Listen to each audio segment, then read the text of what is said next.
Paalis na ako ng bahay. Baka malate pa ako, day. Nakaloka. 25 na. Ano ba yun?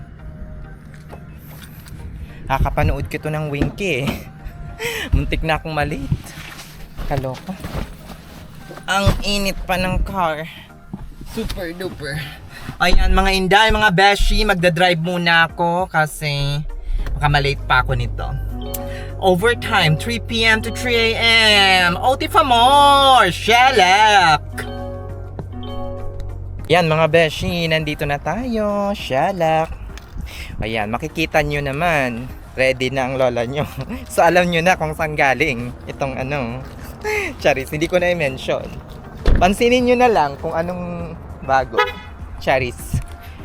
53 na mga beshi. Kakaloka. Ayokong malate. Oh my god, 6 minutes na lang.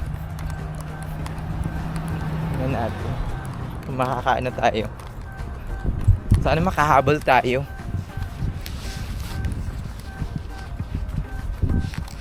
Whew. Shalak. Napili kong 3 p.m. to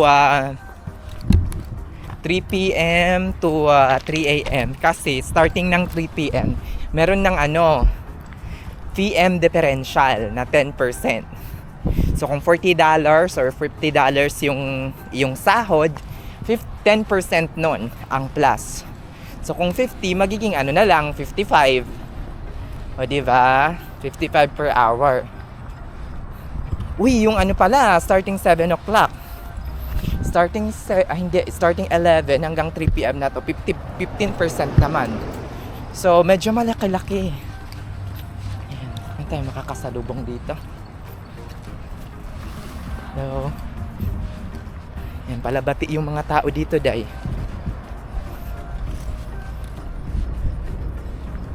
Ang ganda ng panahon ngayon. Very calm.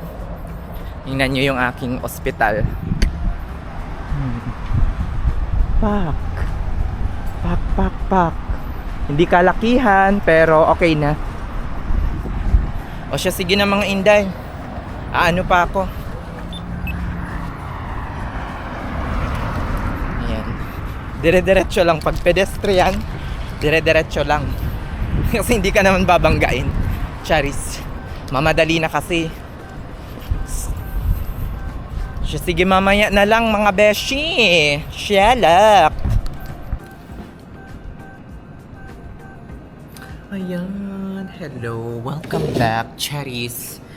Hi, hindi ako nakapag sa inyo. Nakapag-update na ng kung anong mga nangyari kanina. Kasi, ayusin natin yung camera. Kasi nga mga beshi ay ayun natin. Ayan. Kasi nga mga beshi, alam nyo na, busy. Ang naging ko ngayon, ang naging role ko is float.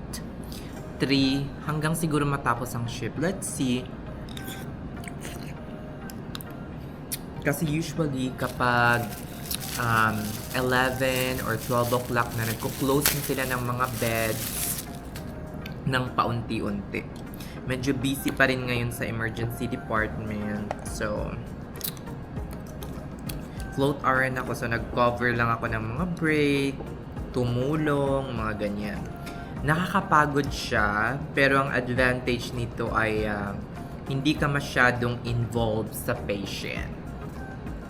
So, sometimes after 9 o'clock or 10 o'clock, wala na kasi kaming transporter after that time. So, pag mga ganong oras na is yung float RN yung nag-aakyat ng pasyente. In which gustong-gusto ko naman kasi nawawala ako sa area. Sinigang na hipon ang ulam ko ngayon na walang kanin. Hindi na ako nagkakanin. Sarap.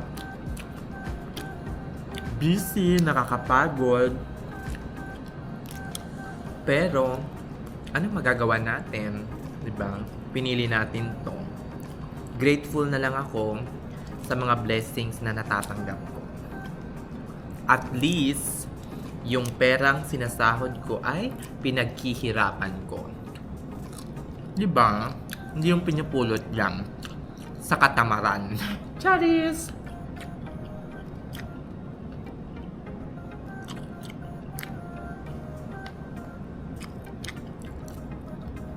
Mahirap nang masanay sa katamaran.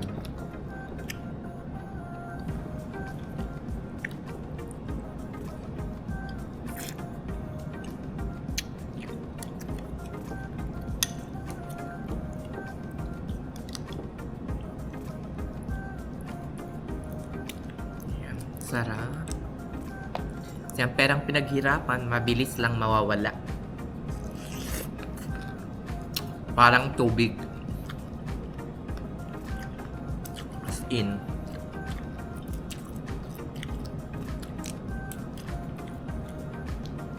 Hindi mo mamamalayan.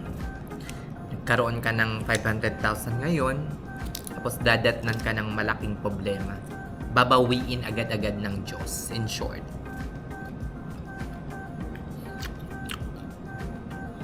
In short, hindi ka niya bibigyan ng hindi ka niya bibigyan ng matinding pagpapala or magandang direksyon para magamit mo ng tama at mahusay yung pera or blessings na ibinigay niya. O siya, sige na mga Inday. Next na? Next na day. Uy, may above the moon. Charis, guwapo. Sige na, later.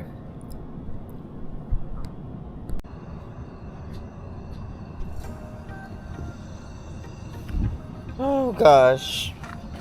It's a very long day. Oh gosh, it's a very long day, long night ever.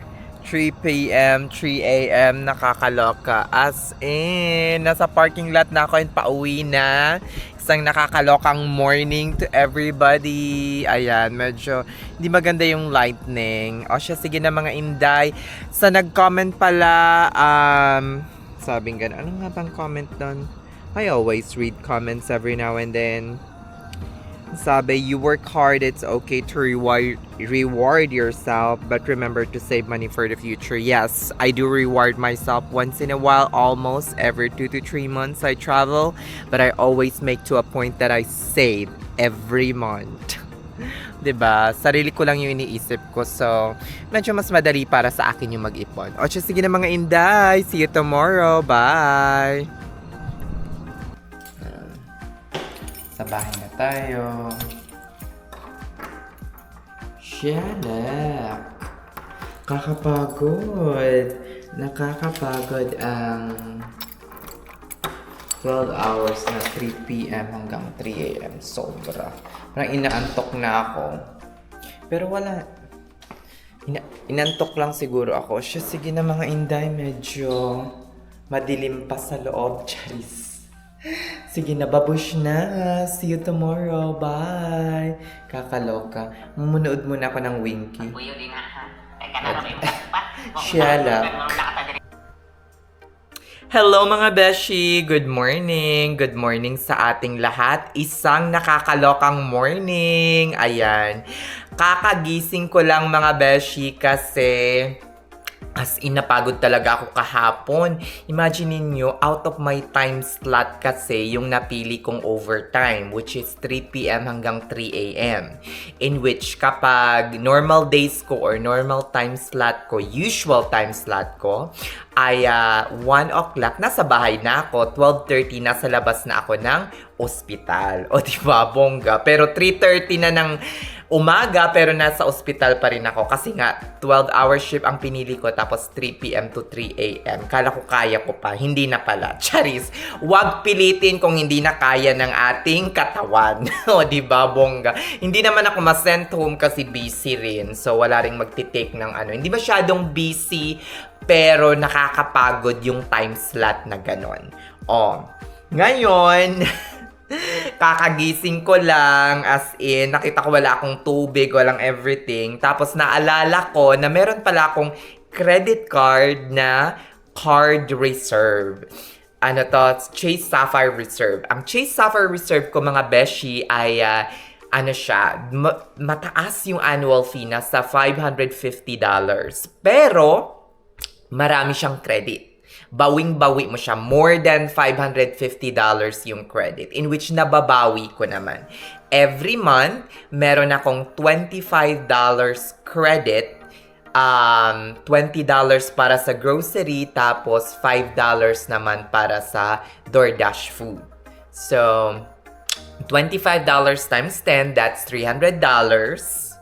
$300 ba? Yeah, $300 plus the $300 travel credit kapag nag-book ka through airline, to your airline, like for example, nag-book ako ng ticket, $500, $200 na lang yung babayaran ko. So, ang credit per year ay lagpas ng annual fee. So, kahit $550 yung annual fee, sulit na sulit siya for me. Kasi nagta-travel ako, gumagamit ako ng DashFash, which is for free lang kapag meron kang credit card na ganito, credit card na Chase Sapphire Reserve, DashPass is free. In which kapag may DashPass ka, free yung delivery sa DoorDash. O diba, nakakaloka. Tapos, itong card na to, mga beshi, meron pa siyang kasamang pre-priority pass membership in which Global Lounge Network yon. O, diba? Bongga! One very good example for today is nag-order ako sa Myers through my DashPass. Malapit lang yung Myers. Pero, gagamitin ko yung aking credits before siya ma-dissolve this month kasi next month meron na naman akong $25 credit. O, diba? Nag-order ako ng ito. Diba? Beef na worth $12. Tapos, nag-order din ako ng isang tubig. Tsaka red bell pepper. I-continue natin. Tingnan natin kung magkano yung magiging Huwag nang continue. Check out. Let's check this out. O, diba? Bongga. O, diba? Check out. Ayan. Tingnan natin kung magkano na lang kapag na-apply yung promotion. O, diba? $2 na lang ang babayaran ko. Para sa isang 1.56 na beef. 1.56 pounds, 2 bell pepper at isang purified drinking water. O, diba? Bongga! Saan ka pa, day? Oh, $2 na lang. Ginagamit ko tong credit na to every month. As in. So, gusto ko lang i-share. Huwag niyo akong i-bash kung gusto niyo mag-avail ng credit card na ganito. Sinishare ko lang kung anong meron ako. 'Di ba? Kung ano yung ginagawa ko dito sa Amerika ng bonggang-bongga. I don't hide it. O siya, sige na mag-inday. See you later. Kasi baka lalabas ako mamaya mga 3 o'clock para mag-gym. O diba, bongga? Gym pa more para mag-watch ng mga apam. Charis. Ayan, hello mga beshi, mga syala, kakaloka. Nagla-lunch na ako ngayon. Late lunch kasi 2 o'clock na ata. Kaka-deliver lang ng DoorDash.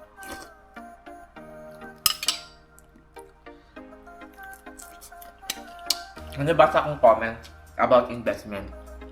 Ano yung mga beshi? Lahat tayo, meron tayong mga kanya-kanyang pamamaraan, strategies about sa pera natin na angkop sa sarili nating personality. Ay, nahulog!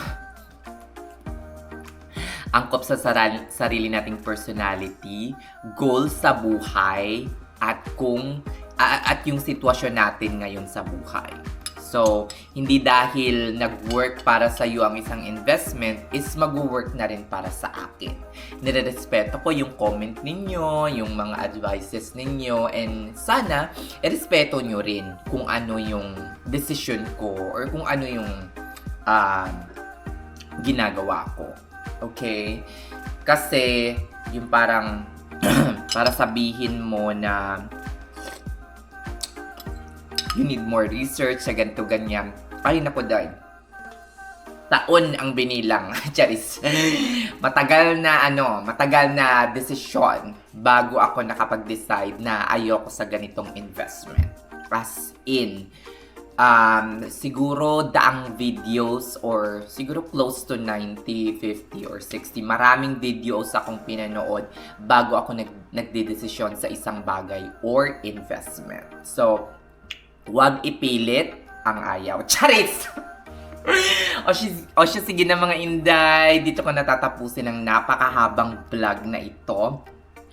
Thank you so much sa panunood. See you on my next vlog. Bye-bye!